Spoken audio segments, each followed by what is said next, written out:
Ano nangyari, Panginoon? Hindi dapat magtagal ang mga sangre. Sila ay hadlang sa atin. Patid ko ang iba pang mga kahinaan ni Terra, Panginoon. At maaari natin itong gamitin sa kanya. Sabihin mo sa akin, ano yun?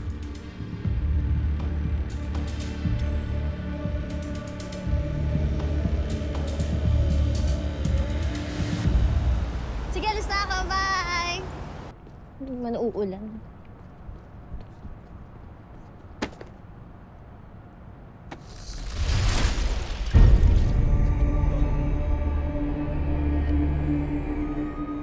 Yes,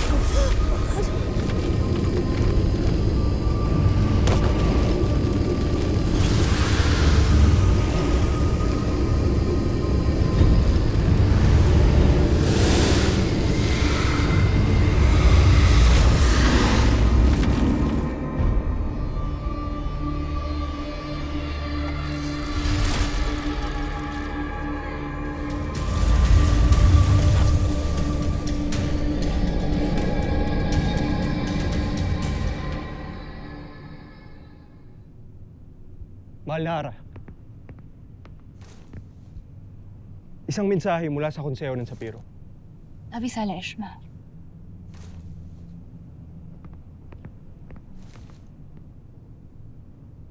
Nais ako imbitahan ng konseho.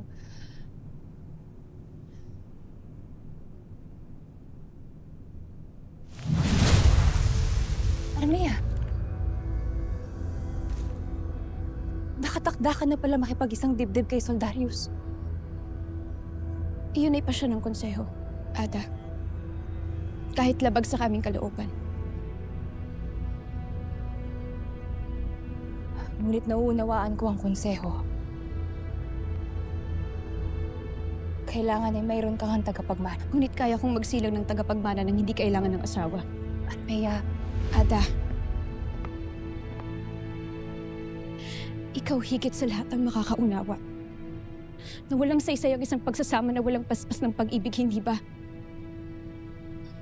Ngunit naghahanap na sila ng isang hari. At yun ang aking tinututulan. kaya ka ba naparito? Upang maghanap ng kakampi?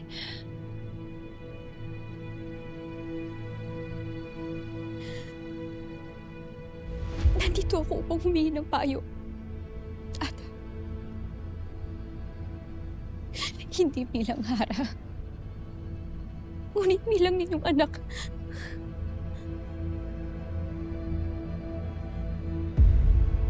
At anong ibig mong gawin ko, Armea? Bilang Hara ng Lireo at ng buong Encantadia, kumbinsihin mo ang konseho na mag-ituloy ang kasal. Na hindi ko kailangan ng asawa upang maging karapat-dapat na Hara. Ada.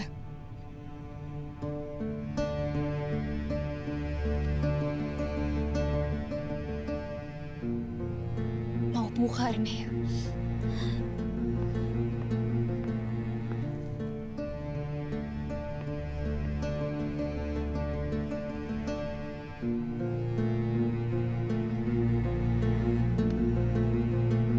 Nauunawaan ko ang iyong nararamdaman. Nauunawaan ko. Ngunit isa ka ng Hara. Hindi mo na dapat inuuna ang iyong sarili. Bawat kilos, bawat iniisip, bawat tibok ng iyong puso ay para sa ikabubuti ng Sapiro. Kaya nais mo na lamang na isakripisyo ko ang aking sarili? Ada, kaya ko gawin ang tungkulin ko nang walang lalaki sa tabi ko.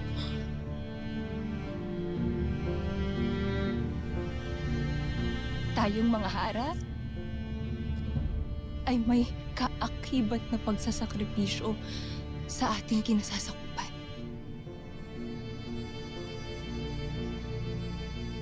Armea,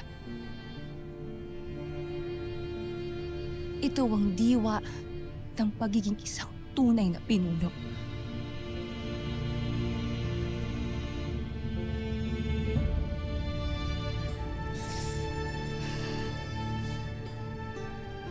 Kung hindi mo ako kayang ipagtanggol,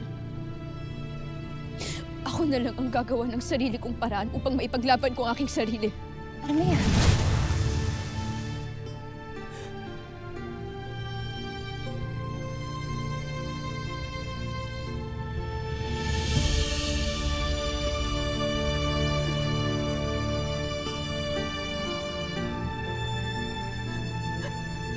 Tawarin mo ako, anak ko. Tawarin mo ako sana, Armia ko.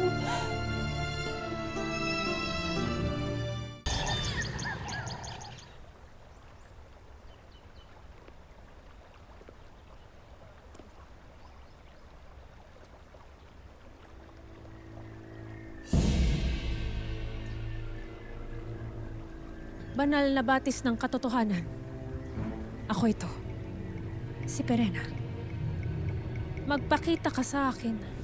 Mukha.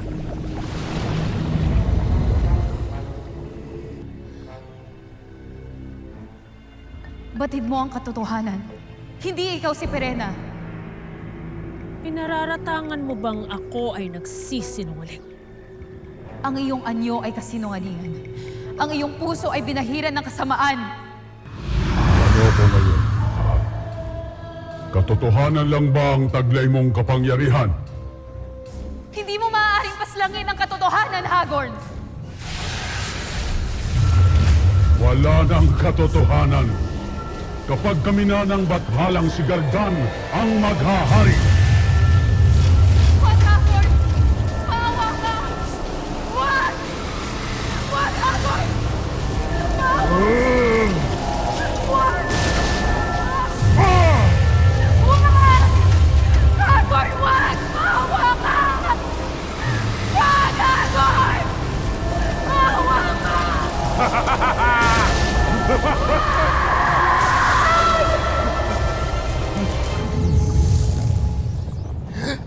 Paslangin niyo na siya.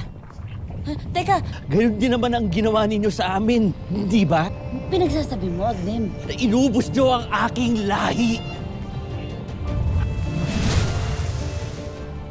Pasneya! Ibig ko lamang humingi ng paumanhin sa lahat ng aming nagawa. Umalis ka na rito. At huwag ka nang babalik kung ayaw mong ako mismo ang magpaparusa sa'yo. Hangad kong matagpuan mo na ang tamang pasya para sa iyong mga suliranin.